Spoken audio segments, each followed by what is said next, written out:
We're here in a hotel room in Moscow, not your home. No reporters have interviewed you in person at home. Why is that? Well, given my situation, right, I'm kind of in a, shall we say, less stable environment than most people are. I don't like to bring people to my home because I don't know who they are, who's coming with them, and we have to remember that technically my government, right or wrong, considers me to be a fugitive in exile, right? There's still technically a manhunt that's following me around wherever I go. So I don't really want to make life any easier for people who are trying to silence me. Do you think U.S. officials know where you live? Know where you are? I think they have a general idea at this point. You know, after 3 years, if they can't figure it out, they're probably not doing their job very well. But I don't think they know specifically where I am. I'm pretty careful. Do you but move I could be around? wrong. Do you move around from apartment to apartment, or do No, you stay no, in I'm one not place? like on the Underground Railroad or anything like that. I just try to live a careful and quiet, kind of humble life. And I don't want to be uprooted by publicity and reporters outside my home. Definitely not agents outside my home. Do you live in Russian government housing? No. How do you afford your rent? I speak a number of different places. I've been incredibly fortunate to enjoy as much support as I have. When I came forward, I expected to be entirely alone. I didn't really have a plan for the day after. My only focus was working with the journalists to get the truth of what was going on in violation of the law back into public hands. So I've really had to sort of build the airplane as it's falling, but we've reached a point where actually we're flying. Can you walk around freely the streets of Moscow and not be recognized? I walked here. Are you ever recognized? I am sometimes. You know, it's funny actually. If I walk out on the street, people have no idea who I am. If I walk into a computer store, everyone in the store will immediately recognize me. I think it's one of those things like the way your brain catches on to the associations. It's been more than 3 years since you arrived here in Moscow. If you could use one word to describe those 3 years, what would it be? Surprising. I think most Americans, particularly ones who, like myself, worked for the CIA, the NSA, they have a very particular view of Russia. I was terrified to come here because I didn't expect to stay, and I got trapped. But since I've been here, I've been very successful, actually, in avoiding government entanglements. I was really afraid that they were going to pressure me, they were going to follow me around. And of course, I've said before in sworn testimony that they did try in the airport. But I had a journalist with me, and I gave them the stiff arm, and I said, look, guys, I don't have any information, I don't have any documents, I'm not going to cooperate. And surprisingly, I think due to the political complexities of the situation, they had a tough choice. They went, we can either try to lean on this guy, right?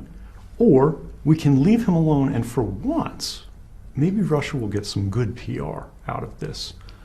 Now, I think the most surprising part of this is not the fact that the government has left me alone for the most part, but the fact that Russia is not this disastrous and sad place. They have very troubled politics, as many countries do. And there are a lot of reforms that I feel, as an American, desperately need to be made. But it's a beautiful country. And the regular people who are going about their lives every day want the same things that we as Americans do. And it seems like that should be obvious, but for me, and I think many others, it really wasn't. A lot has changed since you've been here, and as you know, we have a new president-elect. What do you think of Donald Trump? I try not to. But I think we all have to. This really feels like a year in which everybody was wrong about everything. So many people had predictions, so many people had ideas, and I think most Americans, whether they worked in the press, whether they were ordinary people, simply could not imagine we would be where we are today. And yet here we are. Now, the reason I say I try not to think about Donald Trump is that we shouldn't be focusing on people. We should be focusing on the directions, the impacts, the policies that this will lead to. Presidents come and go, policies stay. The executive director of Human Rights Watch, Ken Roth, said just a few days ago that he thinks we're seeing the rise of a new kind of leader in different countries around the world, a more authoritarian leader who sees rights not necessarily as a good thing, but as a barrier to implementing the will of the majority. But from my perspective, and I believe this is a fundamentally American idea, this is what rights are for.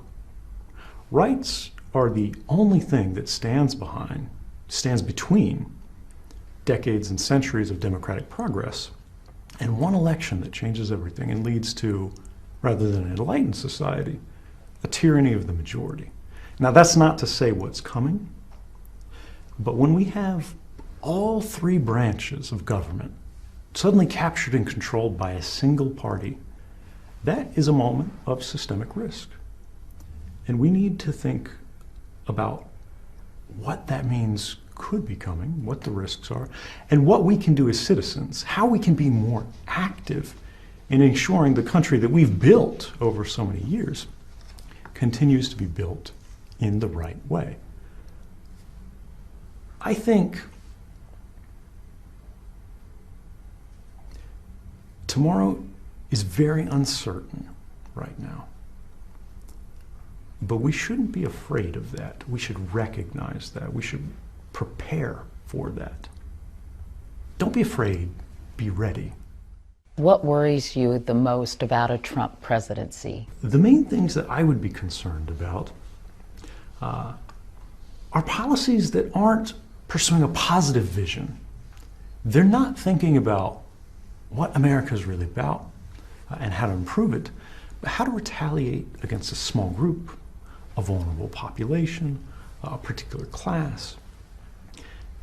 To me, these don't seem like particularly American directions to be heading. Now, this is not to say that I don't want this president or any other president to be successful. In fact, I want every president to be successful in building a better America. But we need to make sure that that's what's happening. And we can't trust that that will happen. We can't wait for somebody to do that. If we want to be in a better America, we have to do it ourselves. Right before the election, you tweeted, quote, "There may never be a safer election in which to vote for a third option." Yeah. Any regrets about that tweet? You know, this is one of those things where I said, everybody's been wrong. I was referencing the New York Times front page when I made that tweet, where they said Hillary Clinton had a 93% chance of winning the election. And I believed the statistics. I was certain she had this in the bag. And because of that, it seemed like everything was open, the possibilities that were there. The election wasn't even really an election. I was wrong. Do I regret that? I don't think I regret trusting the statistics were right. Because I think, particularly when we're focused on scientific methods of polling, we need to be able to recognize that experts have information, they're using methods, and this should be reliable. We should take this into account. Before the election, as you know, the DNC and the Clinton campaign were both hacked. U.S. intelligence officials, including the head of Homeland Security, have said they believe only Russia's senior-most officials could have authorized those hacks. Do you think Russia was behind those hacks? I don't know. But as somebody who worked in intelligence, I certainly think it's possible. They definitely have the capabilities. And there is, I think, a broad consensus among U.S. intelligence officials, at least as has been sort of promoted in the news, that Russia did have some responsibility behind this.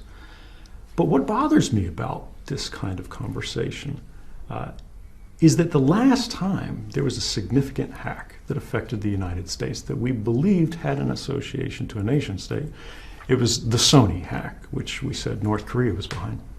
The FBI immediately released evidence that they believed proved that they were behind that attack. We haven't seen that here.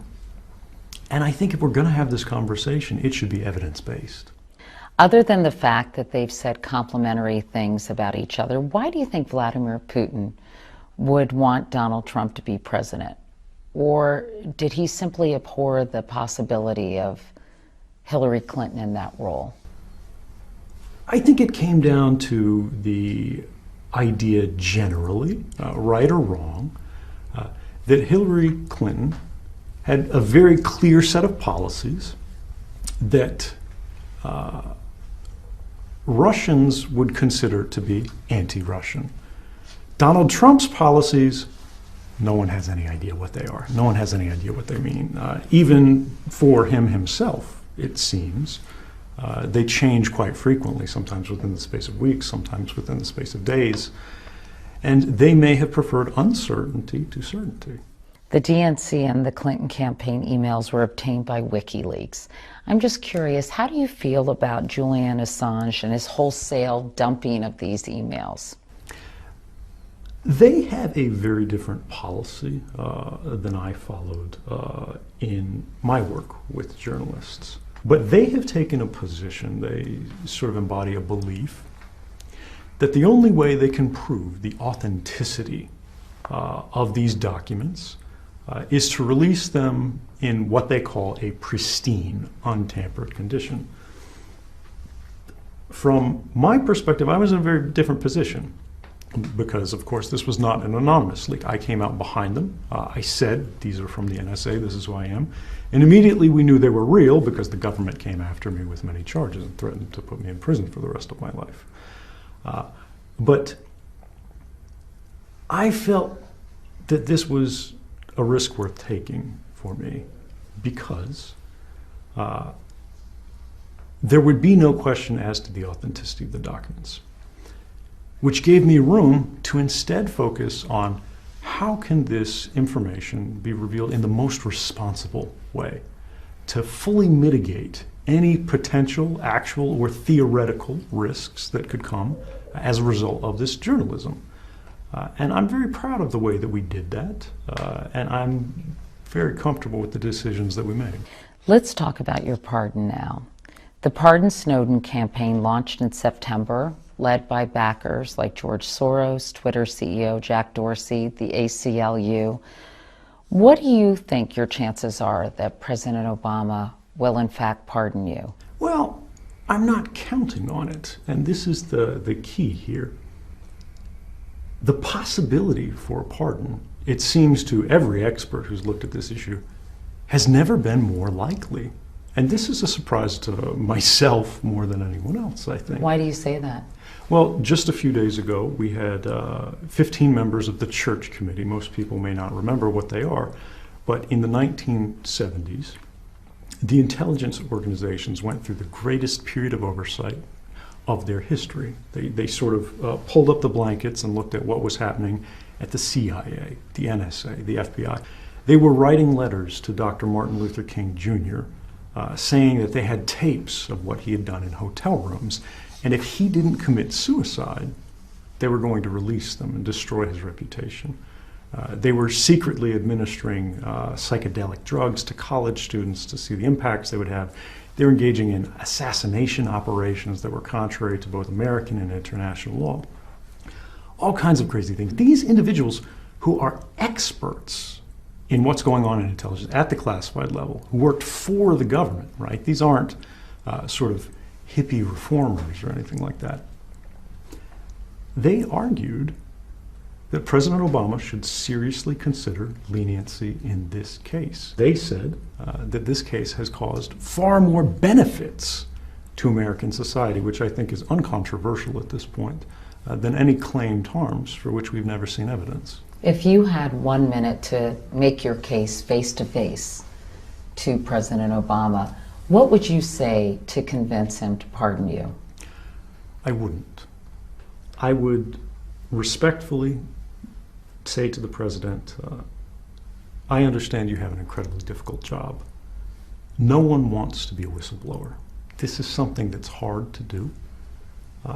It's hard enough to stand up to a bully in your life, to your boss in the office, much less the combined might of the National Security Agency, the FBI, and the apparatus of government.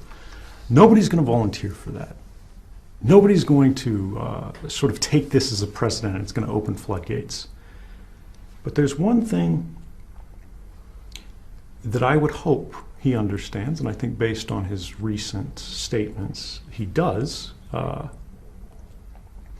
He said that my actions and this journalism raised legitimate concerns. We're living in a time today where journalism is occurring in an environment of an extraordinary threat. And as official sources of information for the American citizen, the American voter, begin to dry up, confidential sources, the sources upon which the best journalism has always relied, people in government who know the reality of what's actually going on, particularly when the operations of government start to go out of bounds, are critical now. And this is America. When something goes wrong, don't we want somebody to stand up and say something about it?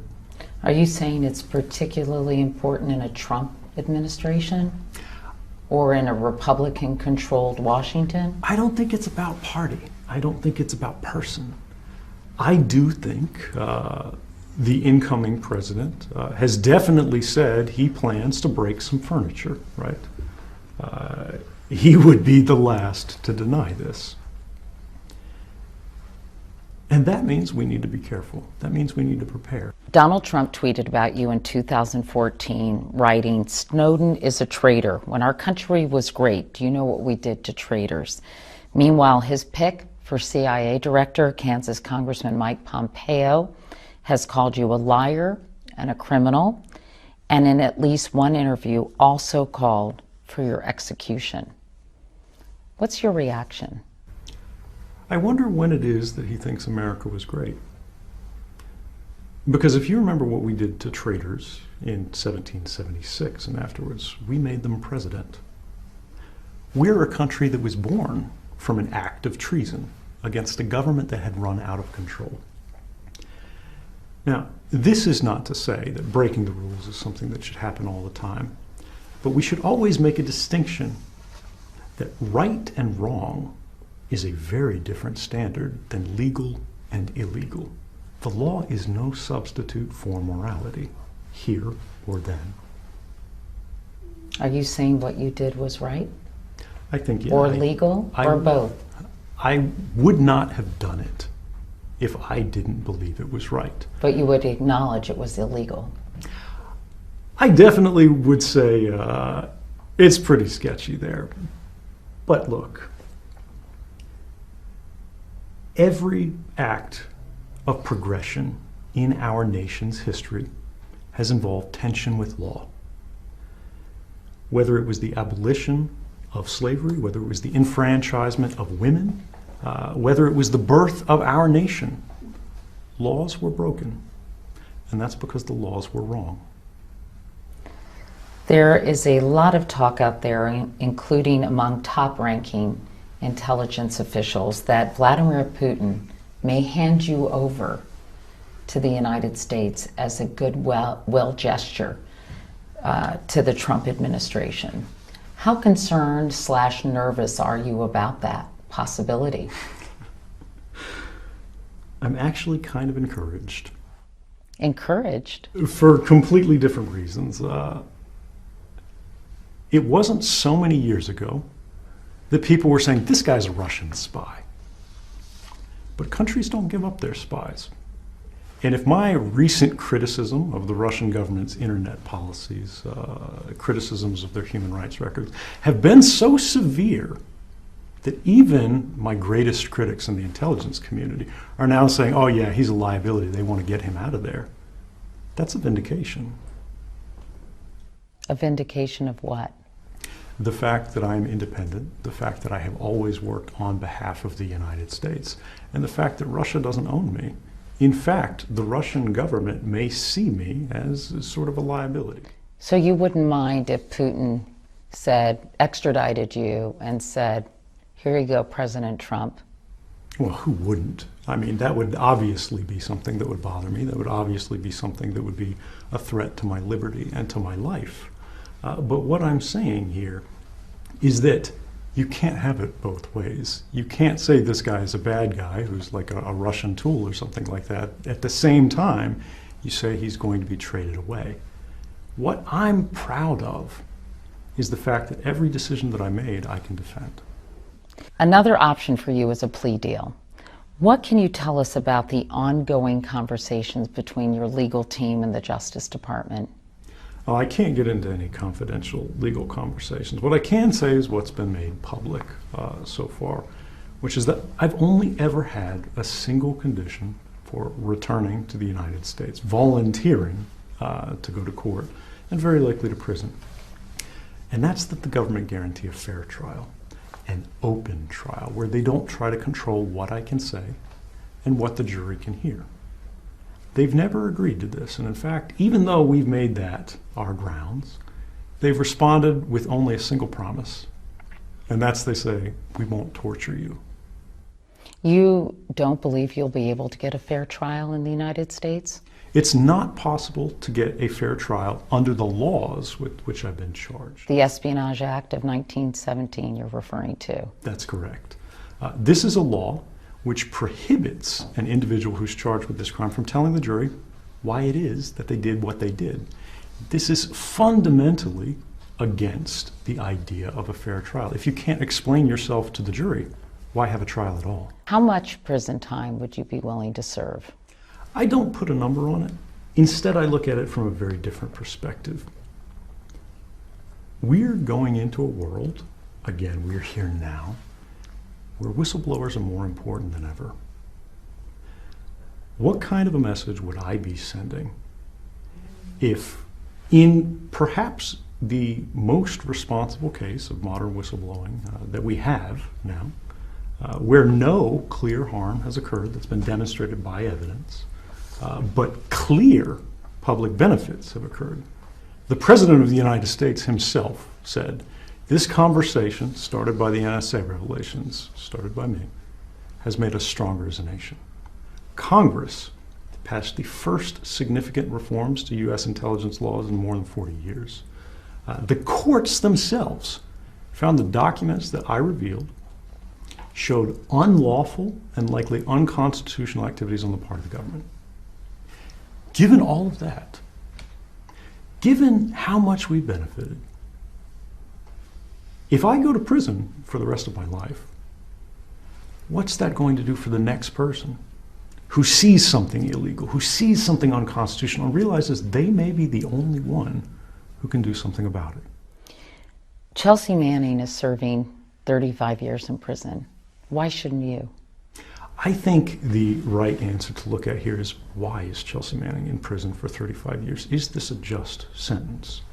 This is an individual who revealed unambiguous war crimes. There are some arguments that say she went too far. Maybe she released too much. But what we know now is that information was released in 2009. We're now in 2016. And with each passing year, it gets harder and harder to demonstrate any real harm that came as a result of these disclosures. But the benefits are clear. She's tried to take her life twice this year. Has she not suffered enough? Potentially, what would a plea deal look like for you? You know, I'm not actually sure because I'm not a lawyer. But the idea here is, When most people who are involved in government or the intelligence community are involved in some sort of case where the government goes, this person was acting in good faith, they were trying to do right by the American people, but they did break the law, no charges are ever brought, or they're brought very minimally. Perhaps the best known case in recent history here is General Petraeus, who shared information that was far more highly classified than I ever did with journalists. And he shared this information not with the public for their benefit, but with his biographer and lover for personal benefit. Conversations that had detailed information about military special access programs that's classified above top secret, conversations with the president and so on. When the government came after him, they charged him with a misdemeanor. He never spent a single day in jail, despite the type of classified information he exposed. When we had the most senior intelligence official in the United States, General James Clapper, who lied to the American people and all of Congress on camera, under oath, in the Senate, in a famous exchange with Ron Wyden. Does the NSA collect any type of data at all on millions or hundreds of millions of Americans? No, sir. It does not. Not wittingly. There are cases where they could inadvertently, perhaps, collect, but not wittingly. He wasn't even charged. But giving false testimony to Congress under oath, as he did, is a felony. It's typically punished by 3 to 5 years in prison. Are you suggesting there's a double standard between high-ranking officials and lower-level employees such as yourself? I'm not sure I'm suggesting it. I think everyone's aware of it. We have a two-tiered system of justice in the United States, where people who are either well-connected to government or they have access to an incredible amount of resources get very light punishments. The House Permanent Select Committee on Intelligence conducted an exhaustive 2-year investigation into your actions. In a letter to President Obama, the committee wrote, quote, "He's not a patriot, he's not a whistleblower, he's a criminal." What's your reaction to that characterization? I would say it's funny how quickly the president himself distanced himself from this report in his recent remarks by saying that Mr. Snowden raised legitimate concerns. But in direct response to this report, I won't actually say anything. Instead, I'll use the words of 3-time Pulitzer Prize-winning journalist, one of the most respected in the United States, Barton Gellman of The Washington Post, who has seen the material that I turned over and knows that, in fact, that was not true. He found that 4 out of the 6 claims that the Intelligence Committee made in this report were verifiably false. He had the evidence to show this. The 5th one was specious at best, and the 6th was that I faked a sick day when I was trying to get out to meet with journalists, which, let's be real, I am completely and totally guilty of.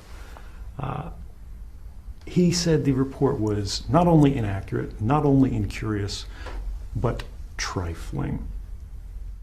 Admiral Mike Rogers, the director of the NSA, told Yahoo News this year that your disclosures accelerated a move by terrorists to encrypted communications and made it easier for them to plan attacks like the one in Paris without being detected. He said, quote, "No one should doubt for 1 minute there has been an impact because of your disclosures." It's funny that he says that because he's also said on the record to journalists that when he looks around, the sky is not falling. The NSA's operations have not been significantly hindered, and they're still very much in business. Moreover, we know for a fact at this point that the Paris attackers were not using encrypted communications, and in fact were using simple burner phones of the type that drug dealers were using back in the 1990s. Even if there is not any specific concrete evidence that your actions aided terrorists, there's also no specific concrete evidence that they didn't. And even Barton Gellman, the reporter you just mentioned, one of the journalists with whom you shared classified documents, said, quote, "I do not share the view of some of his fans that he did no damage at all. Can you at least acknowledge that damage might have been done as a result of your disclosures? I don't agree with him in that regard. What I will say is this. Whenever we're talking about damage without evidence, this is an intentional effort to change the conversation from the concrete harms of these programs that violated the rights of every man, woman, and child in the United States and people around the world, and instead talk about the theoretical risks of journalism. What Martin Gellman was acknowledging there was that yes, it's possible that officials could have been embarrassed by this. Reputations could have been damaged by this. And the intelligence community considers this to be a matter of national security. But I would argue there's more to national security than reputation. But aren't we talking, in fairness, more than simply reputations or being embarrassed? Virtually every U.S. security official, current and former, agrees that these disclosures made it more difficult to track the movements of organizations like ISIS and other terrorist groups. I don't agree with that. Now, of course, it's reasonable to presume that these things could happen. Terrorists read the newspaper too. But I'll tell you, terrorists already knew the NSA was coming after them. And what we saw in the newspaper wasn't anything that they didn't already understand. What was revealed in the newspaper was only a surprise to Americans and ordinary citizens. How many documents were provided to journalists? This is a good question, but I have to say, remember, I am still under active investigation, so I can't answer FBI-style questions on camera. Because the number has ranged from 50,000 to, as you said, 1.5 million. You can't give us any idea? What I can tell you is the journalists, and there are several of them, have consistently said the government's numbers are ludicrous overestimates. You also revealed to a reporter at the South China Morning Post that the U.S. was conducting surveillance of people and organizations in China. Why did you do that, and wasn't that a violation of U.S. security and national interest? I don't think so at all. The type of surveillance that we were talking about was not of the Chinese government. It was not about the Chinese military. It was not about any valid intelligence targets. This was about civilian infrastructure, hospitals, universities that had been digitally hacked and compromised by the United States that caused a real threat to life. Now, it's not to say the U.S. shouldn't engage in any hacking, but when we start hacking hospitals, this is something that we as a public need to decide if it's a step too far. You're not anti-surveillance writ large, are you?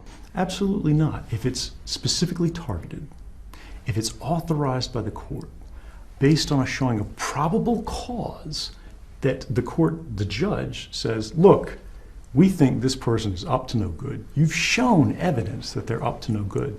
Go after them. That's how it should be done. I asked about that interview because there's speculation there was some kind of quid pro quo with China. You give us information, you can come to Hong Kong. Well, let's be clear here. I never provided any information to China. The journalist in question was an Australian. Working for the South China Morning Post. They're a freelancer, but yes. So working for a publication in China. Oh, I knew them as an Australian journalist. I didn't know their outlet. So you didn't even know that it was going to be in a newspaper in China? I knew it would be in a newspaper. I didn't know what newspaper. This was not my concern. What about this notion of a quid pro quo, that people think there was some kind of under-the-table deal? Well, it's clear that's not the case, because if it had, I would have stayed in Hong Kong. You arrived in Hong Kong on May 10th, 2013, met with journalists Glenn Greenwald and Laura Poitras on June 1st. There have been some questions about where you were and what you were doing during those 10 days before you met with those journalists. I was in the Mirror Hotel waiting for those journalists. What people sort of miss in this conspiracy theory, it's only held by a few people, is that the journalists weren't able to immediately travel. They had to talk to their newspapers, get permission, they had to get legal backing, they had to get funding, and get their institutions on board to actually travel to Hong Kong. What were you doing during those 10 days, Ed? Waiting for them to come. I was in the hotel room the whole time. In Citizen4, the tension of those moments in Hong Kong is palpable. You're seen going through a series of security rituals, unplugging phones, covering your head as you type passwords into your computer. You seem keenly aware of a target being on your back. Could you describe those days for us before you went public, what that was like? You know, it's those moments, it's actually difficult to watch them on film because the pressure, the stress was so great that I was almost in like a fugue state. You lose your emotional affect. You can't be as high or as low as you normally are. You're only focused on one thing, and that's the mission. Before you left Hong Kong, I know you reportedly went to the Russian embassy. Can you tell me why and what you did there? No, there's a crazy conspiracy theory out there that I was a Chinese spy when I was in China. I'm a Russian spy when I'm in Russia. They say, you know, I'm partying in the Russian embassy, having birthday parties. It's completely wrong. And this is the reason why that wasn't a newspaper report that was carried around the world. Somebody raised this as a conspiracy theory and nobody could confirm it because it didn't happen. After you were granted asylum in Russia in August of 2013, you issued a statement through WikiLeaks criticizing the Obama administration for showing no respect for international and domestic law and thanking Russia. Do you believe Russia has more respect for international law than the United States? No, and I think this is kind of a false choice here. You're saying who's worse? Who do you want to beat up on? Are you going to condemn the United States? No. The United States does wonderful things for human rights in many areas around the world, but we have to remember that nobody's perfect. Russia has a very poor human rights record in many areas, but when they can do something good, when they can actually stand up for the rights of a dissident, shouldn't we applaud them? It's very easy nowadays for a Chinese dissident or a Russian dissident to get asylum anywhere in the world, right? You know, doors are open everywhere. But I applied for asylum in 21 different countries around the world, all throughout Western Europe, countries like France, like Germany, like Norway, like Sweden. And every time they got close to saying, yes, let's grant this man asylum, phones would ring in the government from the Vice President of the United States, from the Secretary of State, saying, if you protect this man, regardless of whether it's right or wrong, regardless of whether it's lawful or unlawful, we will take some retaliatory action. Should we applaud that? That doesn't mean the United States is some human rights monster, but we should recognize on a case-by-case basis that sometimes we can do right and sometimes we can do wrong. Can you see the irony in you, the poster child for civil liberties and privacy, finding sanctuary in a place that has little respect for either? Absolutely, but let's again look at this. I have been a tireless advocate for the expansion of Russian internet freedom since I've been in Russia. Russia recently passed what's called the Yarovaya law. Colloquially, it's called the Big Brother law. That's an internet surveillance law. I said on passage, it was a dark day for all Russians. It was taking money from the average Russian citizen. It was narrowing the scope of their rights. This is a wound on Russian society. And believe me, that's unlikely to win me any friends in Russian government. But it's something that needs to be said. I know that you have said you did not provide any documents or share any intelligence with the Russian government, but I want to ask you about something that was published last June where a member of Russia's parliament publicly conceded that you did in fact share intelligence with the Russian government. What did you make of that? I'm really glad you asked that because this is a broadly misreported point. This individual didn't actually say that. It's a mistranslation based on an NPR report where this individual in Russian said, let's be frank, I think. They were speculating that Russia's services would of course approach me and that I would share information with them. It didn't happen. I've never shared information with Russia's intelligence services. Let me ask you about Vladimir Putin. Have you ever met him? I have not met Vladimir Putin. This is kind of a surprising thing. I mean, in the United States, the number of people who meet the president is pretty limited. He's a busy guy. He's got a lot going on. But people seem to think that I'm going ice skating with Vladimir Putin in Red Square, every weekend. We're riding polar bears over the tundra. Yeah, no, I've never met the Russian president. I have no intention to. Do you have to be careful what you say about him, given that this country has provided you sanctuary? I don't know if I am supposed to. I haven't done a very good job. You have been critical of him, haven't you? I have. And you feel comfortable doing so?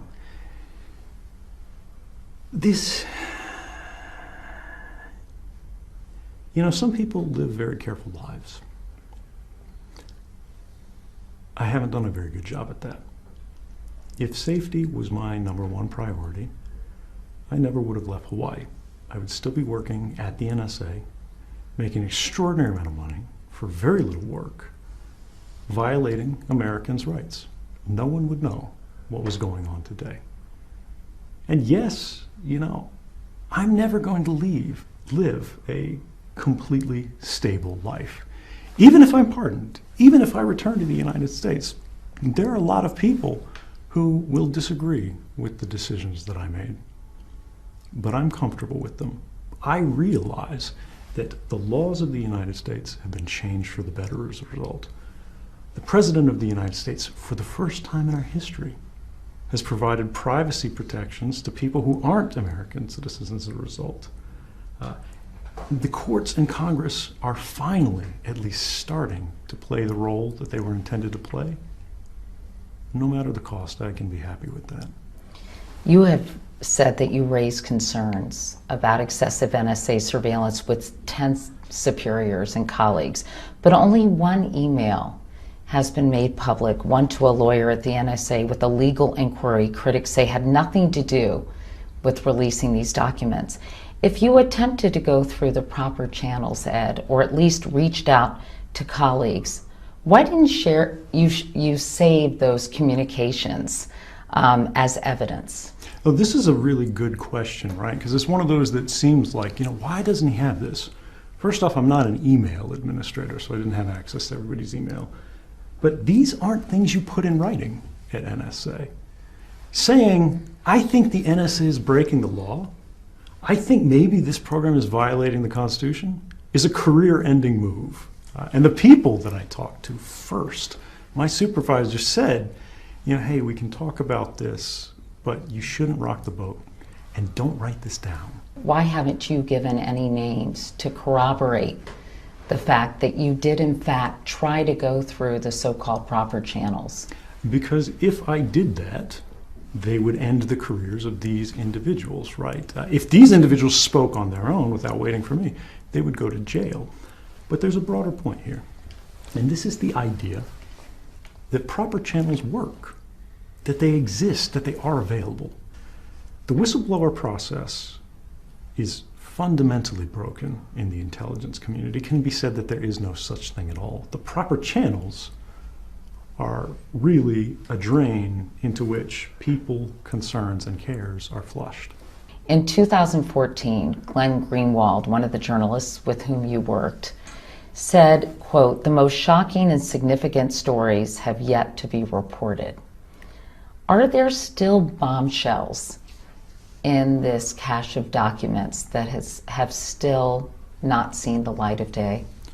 Well, I was very careful when I came forward again to make sure that I never revealed a single secret. This, I believe quite strongly, is the role of free press in our society. This is why the First Amendment is first. They're charged with making these decisions about what we should know, when, and how. They should contest the government's monopoly on controlling information, particularly in the classified spaces. So I'm not going to say if there's something else coming or when, but I will say this.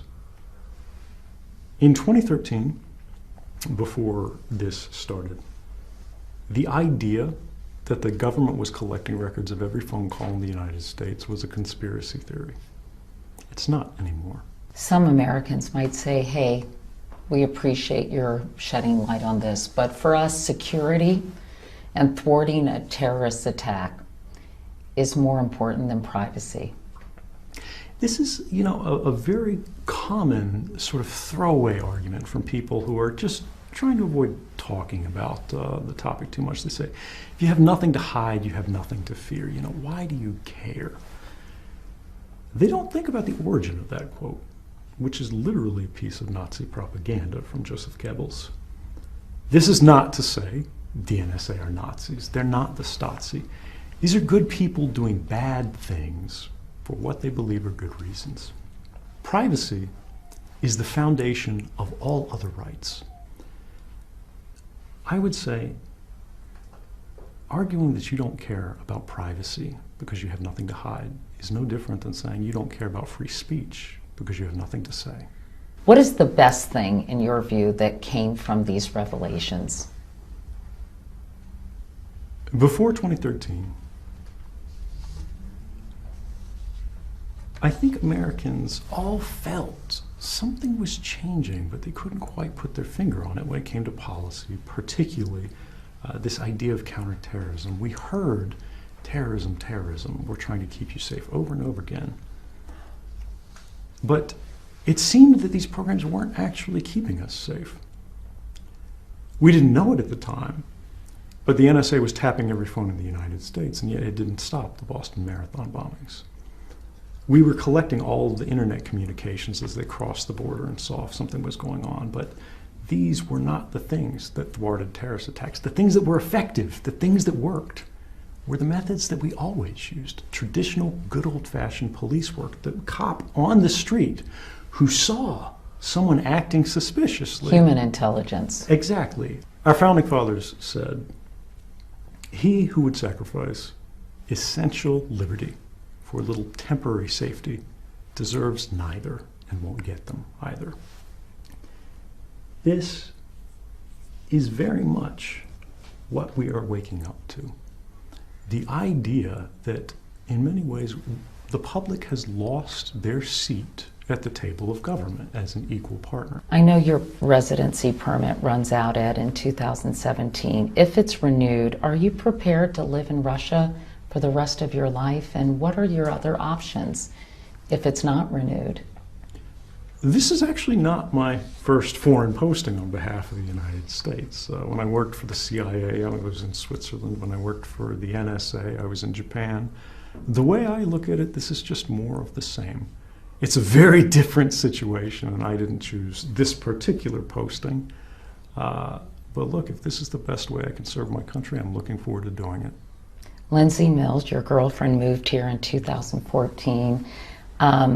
How is she adjusting to her life here in Russia? It's surprising how adaptable people are. It's not easy living in exile for anyone. It's not the place where you belong. It's not a language that you studied in advance. It's tough to figure out how to make a new life. But she is an incredible person because I signed up for this. I knew what was coming. I was volunteering for these risks. I couldn't tell her in advance because if I did, the FBI would treat her as an accomplice. They would try to put her in prison instead of me. You basically said, I'm not going to be home when you get back. Yes, and I mean, imagine that. It probably makes me the world's worst boyfriend.